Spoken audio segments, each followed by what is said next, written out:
Les discussions du soir. Les discussions du soir, chaque mardi, René Friedman, spécialiste de la reproduction, propose avec ses invités de faire le lien entre médecine et société.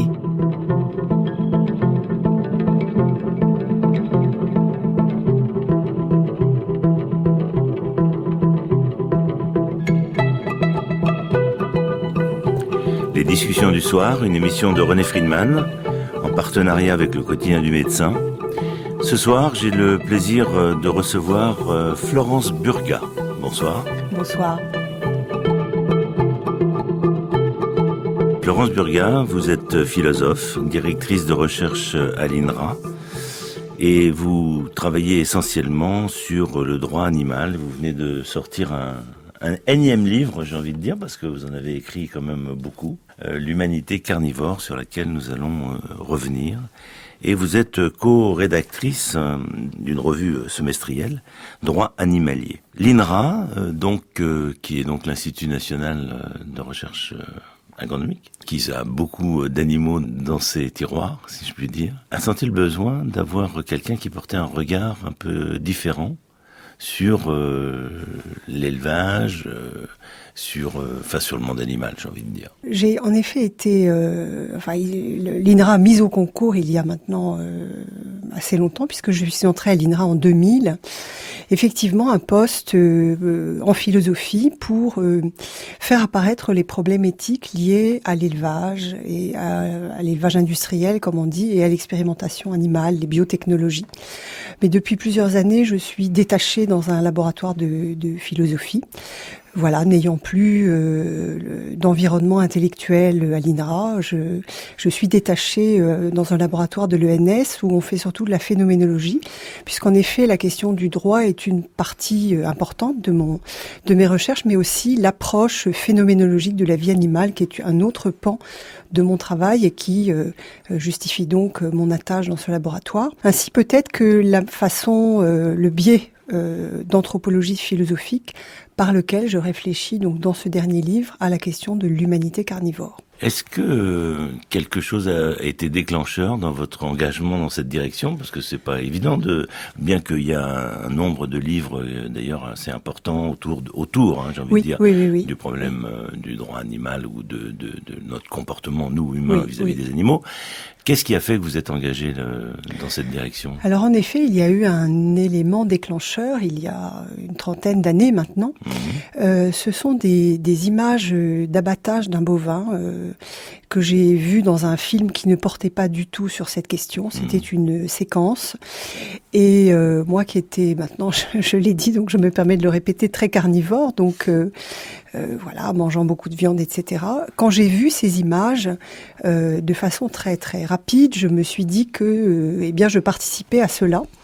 Et ma décision, une décision, on peut dire, de type rationnel et moral, a été prise très rapidement et je me suis dit que je ne voulais pas participer à ça. Alors probablement, quand des images déclenchent si rapidement une décision, on peut penser que les choses cheminaient de façon profonde. Et donc, c'est à ce moment-là que j'ai décidé de consacrer mon travail de philosophie. À l'époque, j'entrais en 4e année, c'est ce qu'on appelait la maîtrise. C'est donc le moment où les étudiants commencent à rédiger des mémoires. Et donc... Et vous avez été soutenu par des professeurs? Alors, c'est pas la maîtrise, c'était en 5e année, en fait, en DEA. Alors c'était très difficile à l'époque de trouver un directeur ou une directrice de thèse qui encadre ces travaux. Alors pour le DEA, c'est François Dagonier qui a encadré mon travail de DEA. Bonne référence. Et qui portait sur la question... j'essayais d'analyser la viande comme une abstraction au regard de ce dont elle provient.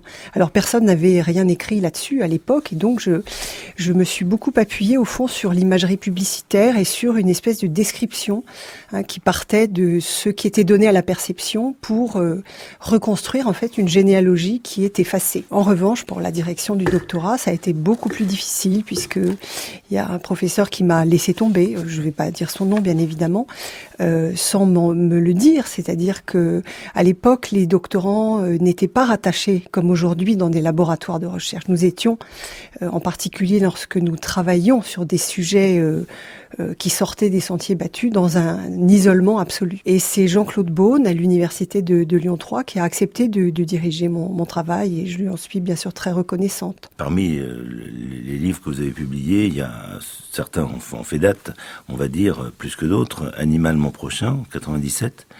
Liberté et inquiétude de la vie animale, en 2006. Une autre existence, qui parle de l'existence animale. C'est-à-dire que, en fait, on aborde scientifiquement le point des religions, le folklore, la diététique, bien sûr, et on verra tout à l'heure, bien sûr, quelques éléments médicaux. Chacun va jouer son rôle Oui. dans tout ça. Mais en fait, il est bien clair pour nos auditeurs que vous êtes philosophe et que vous abordez les choses sous cet angle-là.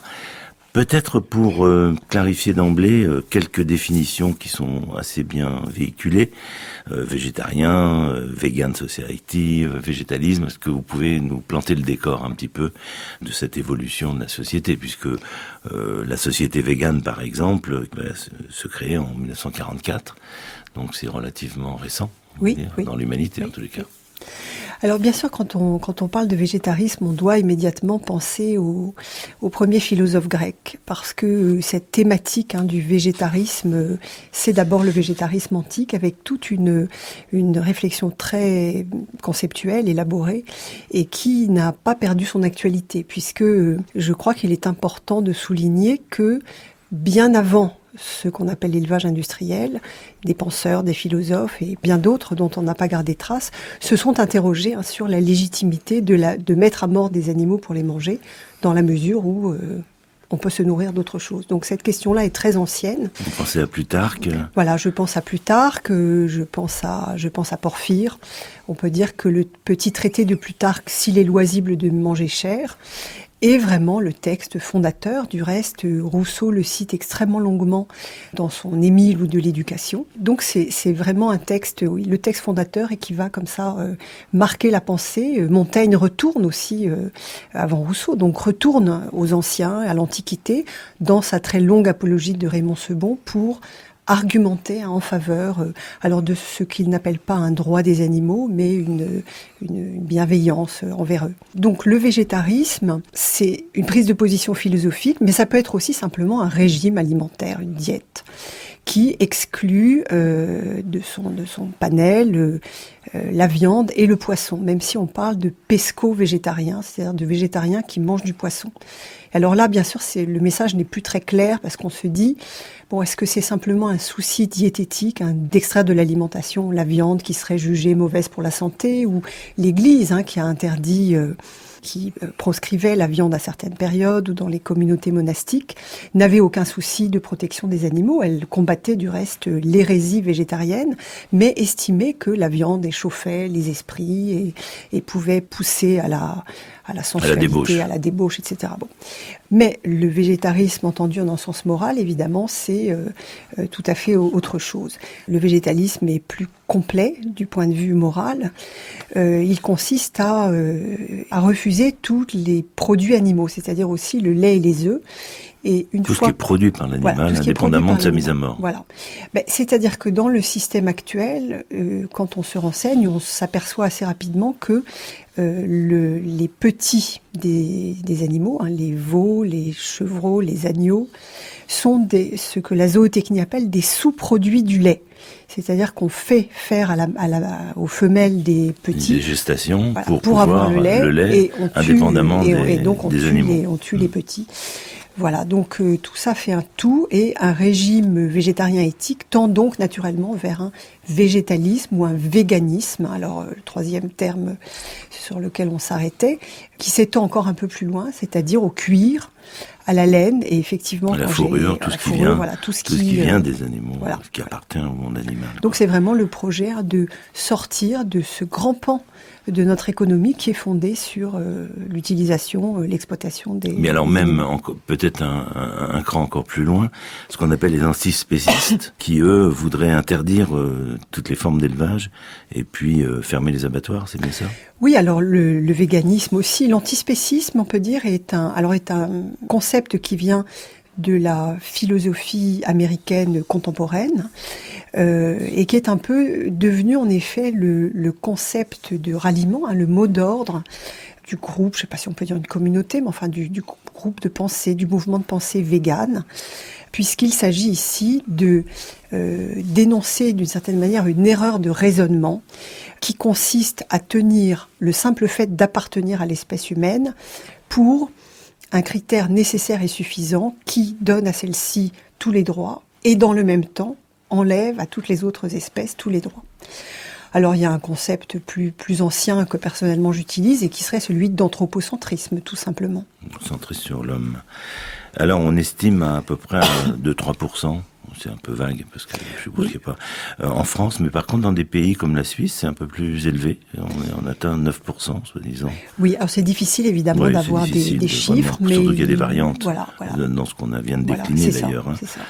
Mais voilà, ça pose le problème et encore une fois, vous l'abordez, Florence Burguin, sur un plan philosophique. Alors je voudrais revenir un petit peu à l'histoire que vous avez déjà mentionnée avec les premiers écrits très clairs là-dessus de Plutarque et de Porphyre de Tyr. Par exemple, la grotte de Lascaux, parce que une des choses qu'on dit, c'est quand même, oui mais la chasse c'est naturel, et puis il y a des zones dans le monde où il n'y a pas autre chose que les animaux, le Grand Nord par exemple, et puis que l'homme a toujours chassé, et donc toujours jugé que l'animal était comestible. Qu'est-ce que vous pensez des images qui ont été découvertes donc, il y a 30 000 ans de ces grottes? J'ai écrit un chapitre sur la préhistoire en me fondant sur les différents travaux et notamment concernant donc les représentations pariétales et Lascaux et les autres. On voit qu'il y a eu chez les préhistoriens une évolution depuis les débuts de la préhistoire au XIXe siècle avec l'abbé Breuil par exemple, une évolution dans la compréhension de ces images parce qu'on s'est aperçu. Alors l'abbé Breuil par exemple défend et popularise, car il n'en est pas l'inventeur, la thèse de la magie de la chasse et développe l'idée que les hommes préhistoriques auraient peint les animaux pour parvenir plus facilement à les chasser. Or, d'autres recherches, dont celle de Leroy-Gourhan, ont mis en évidence que les animaux qui sont peints sont très rarement les animaux qui sont mangés. Alors pour ça, il faut croiser évidemment des données très précises que les possibilités techniques de recherche du XIXe siècle de la préhistoire balbutiante ne possédaient pas encore. Et donc le Leroy-Gourhan montre que, et d'autres, au XXe, au milieu du XXe et après, que les animaux qui sont représentés étaient des animaux qui plus exactement devaient fasciner les hommes préhistoriques, en particulier les chevaux, qu'il y a très peu de scènes de chasse, qu'il y a très peu d'animaux blessés ou morts.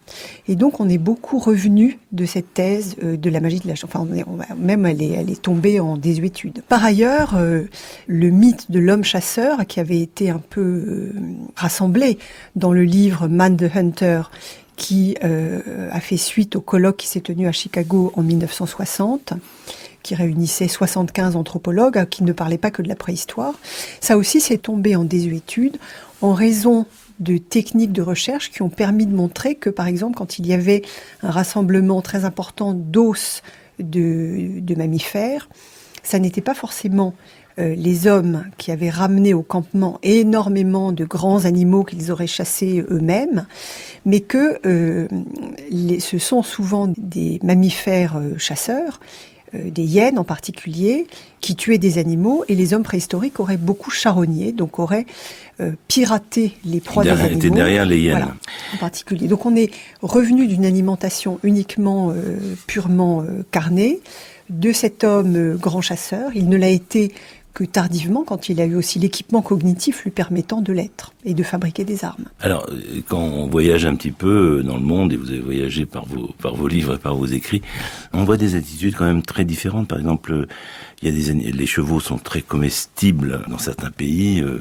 Moi, j'ai vu le grand marché au Kazakhstan, où vous avez des boucheries chevalines qui sont vraiment font un grand carrefour, quoi. Enfin, un grand magasin. Vous avez d'autres animaux comme les singes et tout ça qui sont dans des pays d'Asie ou en Amérique latine. Enfin bon, il y a comme ça des attirances et des refus.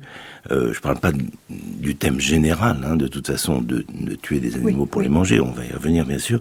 Mais c'est simplement pour insister un peu sur les différences culturelles qui aboutissent aussi d'ailleurs à à des rituels, comme vous le savez, que ce soit la viande halal ou que ce soit la viande cachère. Et puis des pays comme l'Inde et des religions, des sous-religions, enfin pas des sous-religions, des parties de la religion, comme le jaïnisme, qui respectent tous les animaux. Donc on a, vis-à-vis des animaux, j'ai envie de dire, nécessité de voir tout ce qui se passe dans le monde.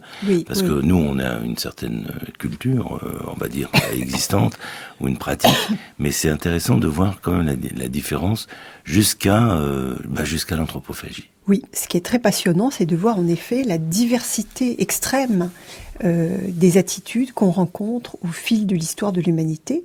Et ne serait-ce que pour prendre le passé européen, à un moment donné assez récent, le nombre d'espèces consommées est immense. C'est-à-dire, on mangeait des loirs, on mangeait des paons, sur les meilleures tables. Je ne vous parle pas là des moments de disette où on mange les rats. Donc, en effet, il y a une très grande variation et une très grande variabilité aussi à l'intérieur d'une même aire géographique en fonction des époques. Là, d'actualité, on voit qu'il y a un procès, la semaine dernière, un abattoir, des conditions de l'abattage. Il y a un mouvement qui révèle donc des attitudes jugées cruelles, apparemment. Et donc, j'aurais voulu avoir votre opinion sur les problèmes religieux, justement, halal et kasher. La loi française disent que les animaux doivent être étourdis au moment de la saignée. Et normalement, ils doivent avoir, selon les religions citées, une pleine conscience pour être halal ou kasher. Donc ça, c'est encore un rituel qui s'impose et qui est un peu difficile à mettre en œuvre. En pratique. Peut-être, avant de répondre sur halal et kasher, comme méthode de mise à mort, un petit mot sur ce procès, oui. Souvent, on imagine que ce sont uniquement les très grands abattoirs industriels, puisque les cadences sont absolument incroyables. Toutes les 2 secondes, on tue un oiseau, toutes les minutes, une vache, les porcs, c'est 60 secondes, enfin, voilà, c'est inimaginable, la pensée n'arrive pas à suivre ce rythme. Et donc cet abattoir dont nous parlons, c'était un tout petit abattoir, circuit local, viande bio, près d'Alès, écossais. Voilà, donc ce qui est considéré dans l'esprit des gens comme vraiment des lieux où les animaux sont tués sans même s'en apercevoir. Est-ce qu'on peut avoir un abattoir éthique ? Mais non, bien évidemment. En tout cas, moi, c'est ma position. Alors non. Premièrement, à cause de ces cadences, quand on demande aux ouvriers d'abattoir de respecter les animaux, c'est une injonction contradictoire. C'est-à-dire que tous les jours à l'aube, des centaines, des milliers, des dizaines de milliers, parce qu'on tue 3 millions tous les jours d'animaux dans les abattoirs. Donc, on leur demande de transformer ces animaux en viande. Ils sont déjà de la viande en arrivant. Donc, voilà. Il y a presque une injonction contradictoire.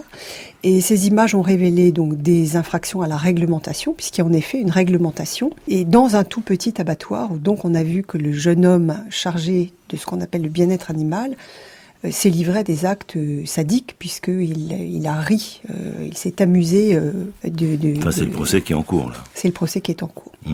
Alors, concernant votre question sur les méthodes d'abattage dites rituelles, halal et kasher, il s'agit effectivement d'une dérogation à la loi. C'est une dérogation qui date de 1981, je crois, puisque dans les années 60 et 70, les associations de défense des animaux obtiennent du législateur la nécessité d'étourdir les animaux. Alors ce mot étourdir, évidemment, pourrait donner à penser qu'on fait tomber les animaux dans une léthargie.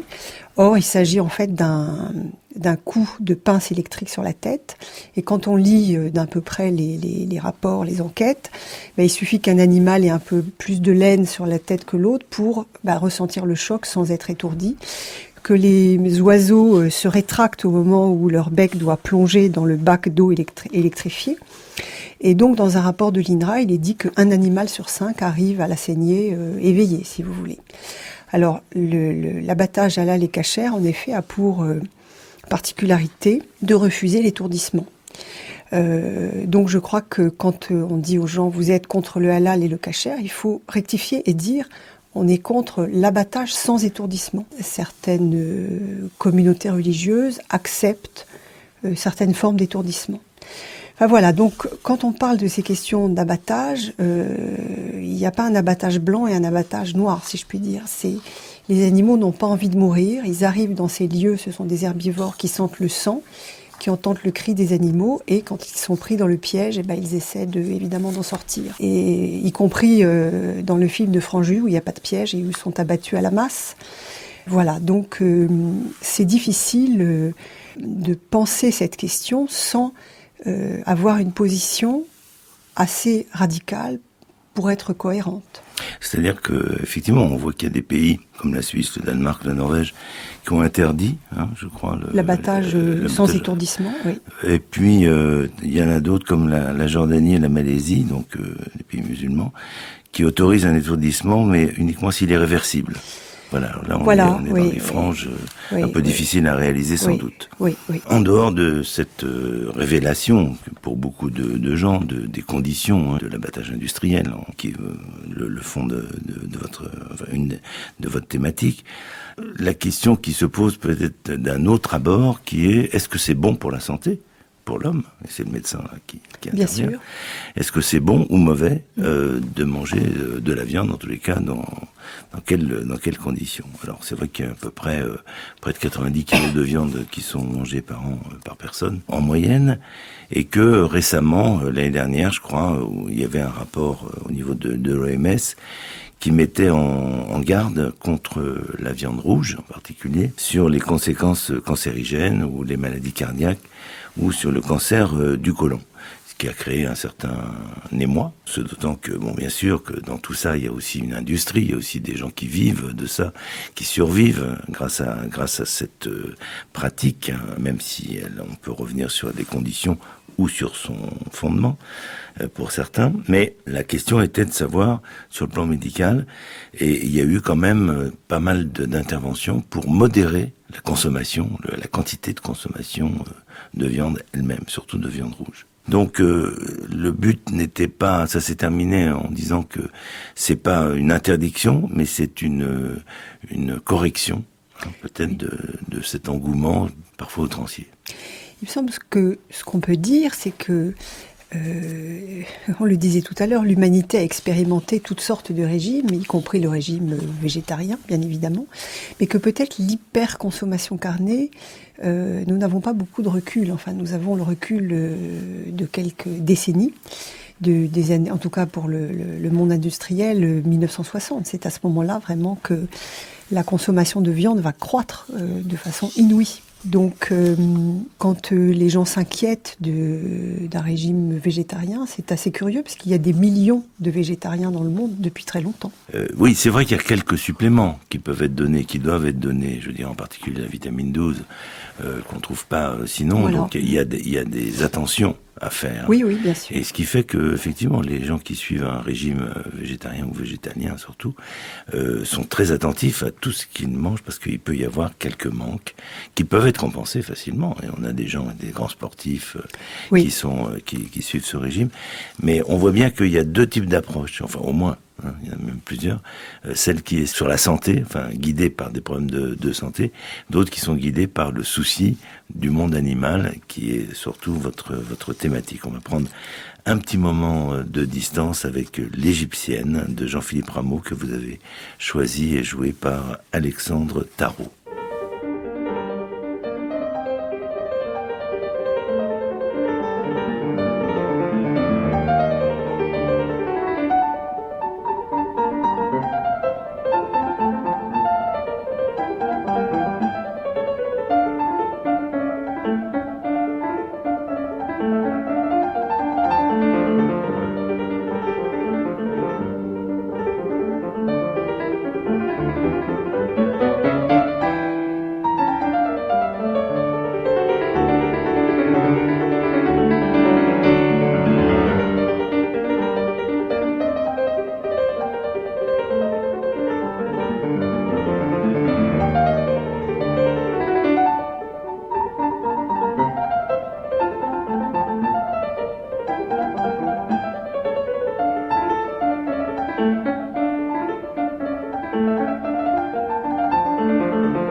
Nous sommes sur France Culture, les discussions du soir de René Friedman, et ce soir en compagnie de Florence Burgat qui nous a apporté ce Jean-Philippe Rameau interprété par Alexandre Tarot.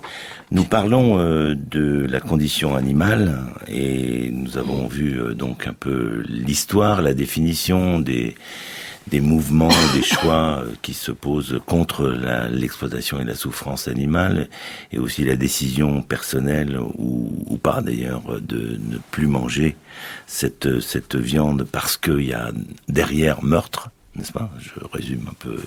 Et donc, automatiquement, il y a des gens qui se tournent vers une commercialisation de la viande, enfin d'une viande conçue in vitro, non plus à partir de l'animal, mais à partir de cellules qui sont cultivées et qui aboutissent pour certains au Frankenstein burger. Et puis il y a donc, alors on dit, mais enfin il se passe quand même des investissements très importants, puisque les grandes compagnies, en particulier d'iPhone et tout ça, la Google, tout ça, ils s'y mettent. Alors on dit il y a une collusion entre ceux qui prônent donc l'arrêt de la consommation de la viande et ces commerces qui vont peut-être créer, je crois que c'est déjà fait, du lait artificiel, des fromages et des œufs sans coquille, c'est Lyrical Food qu'on peut trouver, du lait d'amande à la place du lait de vache en particulier, et donc avec des avantages, pas de cholestérol, pas de certaines maladies, on peut rajouter de l'oméga 3 et autres adjuvants, et finalement on aboutit apparemment à donner quelque chose qui ressemble à de la viande. C'est pas Canada Dry, mais c'est à peu près la même chose. C'est-à-dire que ça ressemble à de la viande, mais c'est pas de la viande. Et comment vous voyez ce mouvement? Vous voyez qu'il va se développer? Alors là, il faut bien distinguer deux choses. La viande in vitro n'est pas commercialisée pour le moment. C'est la NASA qui a impulsé ces recherches pour fabriquer effectivement du muscle à partir de cellules animales. Ça pourrait être à partir d'une cellule humaine, hein, mais c'est à partir de cellules animales pour faire pousser de la viande dans les vaisseaux spatiaux. Et puis, voyant ces recherches, certains, dont Mark Post, hein, qui est un médecin, qui a monté un laboratoire là-dessus aux Pays-Bas, je crois, s'est dit, mais au fond, ceux qui veulent manger de la viande et qui ne voudraient pas que cette viande fût issue du meurtre animal, est-ce qu'il n'y a pas là moyen, hein, enfin une voie tout à fait tracée pour finalement essayer de développer à grande échelle une véritable viande, de la véritable viande générique, hein, ça serait du bœuf, du mouton, du porc, mais qui ne proviendrait pas de la mise à mort animale. Alors ça n'est pas encore commercialisé. Mais il y a quand même une usine, Beyond Meat, à Columbia, alors je ne sais pas où est-ce qu'ils en sont. Voilà, il y a des recherches, ils arrivent à faire des petits steaks, et Mark Post dit, au début, il y a 50 ans, pour faire tenir certaines données informatiques, il fallait une pièce immense, et aujourd'hui, ça tient sur une clé USB, donc il a espoir de surmonter les obstacles techniques. Mais il y a un autre commerce beaucoup plus important et d'ailleurs très ancien, puisque les simili-carnés réalisés à partir de gluten, de blé, de soja ou de champignons sont une invention chinoise qui date du Xe siècle. Donc ces aliments qui imitent la viande sont des choses très anciennes. C'est d'ailleurs, je trouve, très intéressant de faire une cuisine qui reproduit à l'identique la cuisine carnée. Et donc, bien sûr, les magasins véganes commercialisent ces simili-carnés fabriqués à partir de végétaux qui tentent donc d'imiter le goût, la texture de la viande. Bill Gates lui-même considère que on n'arrivera jamais à nourrir 9 milliards d'individus à partir justement d'animaux. Alors je ne sais pas si c'est une compassionnelle vis-à-vis de l'état des animaux ou plutôt organisationnelle pour développer l'économie, et que donc il pousse à développer les alternatives ou les simili et peut-être donc des cultures in vitro à partir de cellules. Mais certains disent, mais alors finalement c'est Jocelyne Porcher qui dit que on arrive à non plus à produire des animaux pour manger, mais on les produit au niveau de leurs cellules. Donc on va produire des cellules animales pour les développer sans... Il n'y a pas de meurtre, ça c'est vrai, et il n'y a pas de décès animal, mais on prend leurs cellules et on les prolifère. Alors peut-être il y aurait des volontaires humains pour donner quelques cellules. si c'est ça qui la gêne beaucoup. Bon, je crois que là, il faut être sérieux, entre le milliard d'animaux élevés qui est tué par an en France et puis les cellules prélevées qui ne demandent pas la mise à mort, évidemment, et qui permettront de décupler la viande. On a évidemment affaire à deux choses qui n'ont plus rien de commun. Vous n'avez pas eu envie de goûter des essais? J'ai pas eu l'occasion. Alors c'est vrai que moi, le goût de la viande m'est passé parce que je n'en mange plus depuis plus de 30 ans. Donc le goût m'est passé. Je n'ai pas le désir d'en remanger, mais je pourrais avoir la curiosité éventuellement. Mais enfin, ça n'est pas... Alors, puisqu'on parlait de Jocelyne Porcher, elle est aussi directrice de recherche à l'INRA, et elle a écrit un livre ou un commentaire disant que le mouvement vegan ne tient pas compte des conséquences sociales et politiques de ses propositions. Alors, ce que dit le mouvement vegan, parce que je les ai entendus répondre à cette question, c'est que les choses ne se font pas du jour au lendemain. C'est-à-dire que c'est pas du jour au lendemain que l'élevage disparaîtra. Bon, d'ailleurs, il y a de moins en moins d'éleveurs, les campagnes sont désertées, comme on le sait. Le métier vit de subventions européennes, ce qui est évidemment tout à fait malsain du point de vue économique. Et donc, ces éleveurs dont Madame Porcher nous dit qu'ils aiment leurs animaux, eh bien, nous pourrions imaginer un monde où ces éleveurs seraient enfin heureux de faire leur métier, puisqu'ils n'enverraient pas leurs animaux à l'abattoir. Et au fond, on peut penser que ce qui nous manque le plus, c'est d'imaginer un monde dans lequel la destination des animaux ne serait pas nécessairement l'abattoir. Nous pourrions imaginer qu'il y ait encore des vaches dans les prés pour entretenir les paysages, puisque c'est par exemple l'un des grands arguments. Eh bien, au lieu de remplacer ces animaux tous les ans, en les tuant, eh bien, ils pourraient, par exemple, rester là et entretenir les paysages. Nous pourrions imaginer d'autres formes de relations, précisément une fois que nous cesserions de les voir toujours déjà comme de la viande. Est-ce que vous pensez que politiquement, ce concept s'appuie par exemple sur le mouvement écologiste ou pas? Alors c'est triste à dire, mais c'est très décevant de voir que les Verts, dont la question animale fait partie, m'a-t-on dit, des fondamentaux, ne s'en préoccupent guère. Alors bien sûr, il y a des individus au sein de ces mouvements verts qui sont sensibilisés, qui ont créé une commission animaux très récente d'ailleurs. Mais on peut dire que ce parti ne porte pas, comme il le devrait, un souci à l'individu animal. Est-ce que c'est pas par le but de l'effet de gaz de serre, par exemple, qui est produit par justement l'élevage? On dit que près de 20% de cet effet-là provient de l'élevage. Alors, bien sûr, par les questions environnementales, parce que cette question de l'élevage, au fond, qu'est-ce qui lui reste pour elle? En dehors des gens qui vous disent parce que c'est bon, du point de vue environnemental, c'est un désastre. Du point de vue de la justice sociale, c'est un désastre. On utilise des terres, on déforeste pour faire pousser des tourteaux de soja alors qu'on pourrait faire pousser des végétaux à haute teneur en protéines. Pour les animaux, évidemment, c'est négatif de bout en bout. Donc, imaginer d'autres solutions, c'est se préoccuper aussi du devenir de ces éleveurs et de ces agriculteurs. Et je crois que le monde politique devrait s'emparer de cette question qui devient, comme on dit, une question de société. Alors justement, le monde politique s'agite un peu, puisque j'ai vu qu'il y a peu de temps, il y avait par exemple, Madame de Fontenay, Mathieu Ricard et Boris Cyrulnik ont demandé, entre autres, la création d'un secrétariat d'État à la condition animale. Oui, c'est une doléance très ancienne des associations de défense des animaux, mais qui est un peu plus entendue que par le passé, ne serait-ce que par l'existence de cette tribune qui était parue dans Le Monde. Et il faut espérer, bien sûr, que les hommes et les femmes politiques s'aperçoivent qu'il y a là une préoccupation. Alors, sur le plan politique, il y a aussi quelque chose qui attire. Certains disent que le Troisième Reich défendait les animaux pour mieux liquider les hommes. Certains, en tous les cas, bien sûr. Alors, oui, cette idée a été tout de même mise à mal par les historiens depuis. Oui, non, je voulais vous entendre dire, il y a le journal de Victor Klemperer, il y a l'historienne aussi Ardouin Fugier qui a travaillé dessus. Donc c'est intéressant de voir que cette problématique politique. Non, parce que le mot holocauste revient de temps en temps. Donc, il peut y avoir des confusions, quoi. Bien sûr. Oui. Par rapport à ça. Donc, le Troisième Reich ne défendait pas les animaux. Le Troisième Reich ne défendait pas les animaux. Victor Klemperer, dans son journal, parle du fait que les nazis ont tué tous les animaux de compagnie des Juifs, voilà. Et que le premier pays qui a légiféré en Europe, c'est l'Angleterre, en 1822.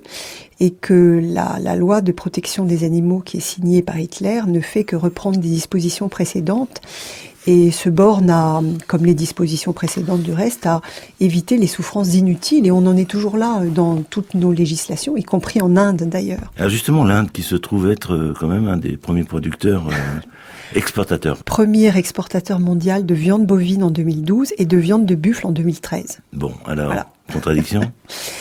Écoutez, oui, parce que c'est un pays où le végétarisme, là, pour le coup, est développé. Et dans le même temps, alors Gandhi s'est beaucoup exprimé là-dessus, sur ce qu'il appelle l'hypocrisie des hindous, qui ne veulent pas se souiller en mangeant de la viande, mais qui ne se préoccupent pas du devenir des animaux. Donc là, on retrouve une question qu'on a croisée tout à l'heure, c'est-à-dire, est-ce que on a affaire à un végétarisme? Alors on a parlé de celui qui était diététique, mais il y a aussi celui qui est lié, qui est culturel, qui est hérité, qui est un peu lié à la notion de tabou, de souillure, etc. et qui n'est pas lié à la question animale. Et puis, bien sûr, je ne veux pas dire que tous les hindous fonctionnent sur ce modèle, mais enfin, voilà l'état des choses en Inde qui est tout à fait troublant. Quid de la notion de chasse? Les interdictions qui ont eu lieu en Angleterre, la chasse à courre, par exemple. Comment vous intégrez ça dans votre réflexion? Alors la chasse est une question complexe parce que on peut dire que elle a changé de signification au fil du temps. Les hommes préhistoriques ont chassé par nécessité. On ne sait pas s'ils avaient le goût d'ailleurs de chasser. Et cette activité s'est perpétuée en changeant complètement de fonction. Elle est devenue uniquement un loisir, puisqu'elle n'a plus de finalité alimentaire, même si les chasseurs peuvent consommer les animaux qu'ils ont tués.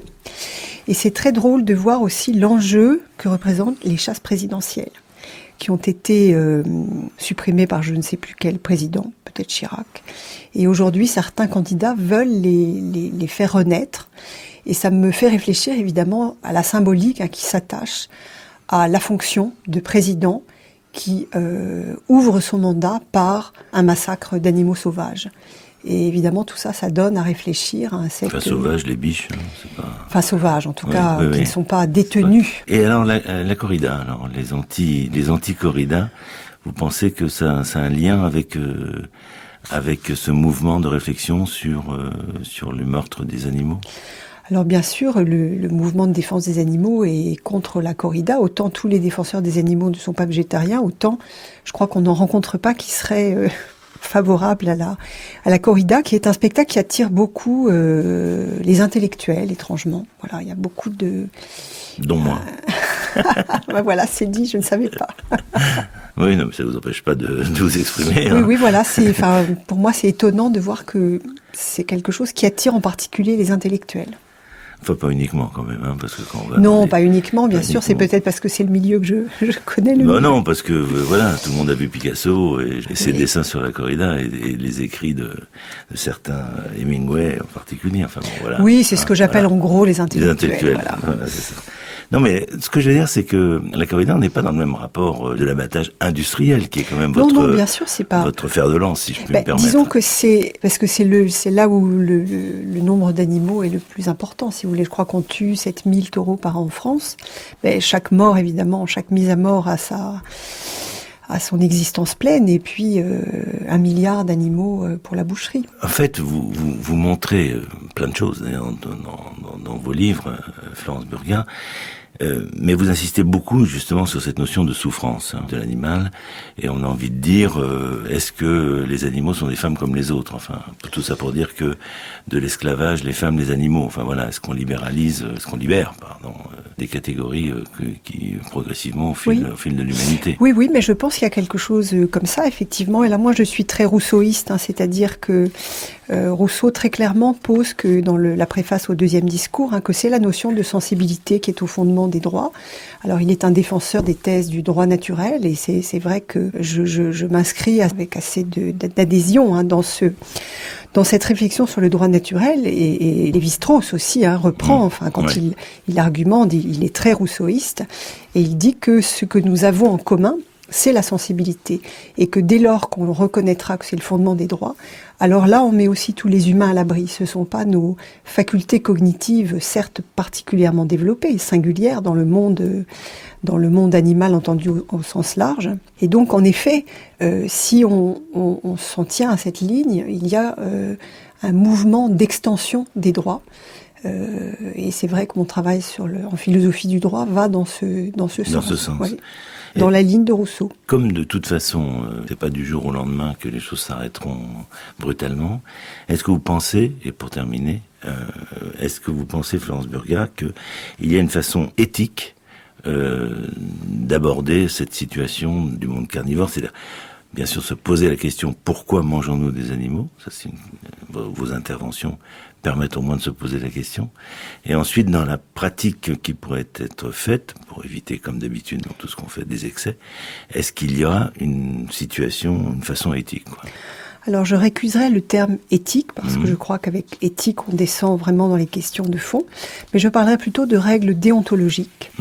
Faire appliquer la réglementation, faire en sorte qu'une instance indépendante, et il apparaît que la DSV n'est pas une instance indépendante, direction des services vétérinaires de l'État donc, qu'une instance indépendante soit vraiment là pour vérifier que la réglementation en matière d'abattage est appliquée, la vidéosurveillance, voilà, je serais plutôt pour une déontologie de règles déontologiques accrues, une surveillance accrue et plus indépendante, que je n'appellerais pas de l'éthique. Merci Florence Burgat. Merci à vous. Je renvoie au dernier livre, L'humanité carnivore, publié par Le Seuil, qui reprend l'ensemble de votre travail, que l'on peut retrouver sur d'autres livres que j'ai cités, qui seront d'ailleurs sur Internet. Et effectivement, cette émission peut être réécoutée autant que vous le souhaitez, et vous pouvez consulter sur le site internet franceculture.fr l'ensemble de ces données. Nous nous retrouverons le 11 avril 2017 avec Frédéric Bizard, économiste spécialiste des questions de protection sociale et santé des humains. Et nous verrons avec lui le programme santé des candidats, une analyse, un survol et un discours, une discussion entre nous. Merci, à la semaine prochaine.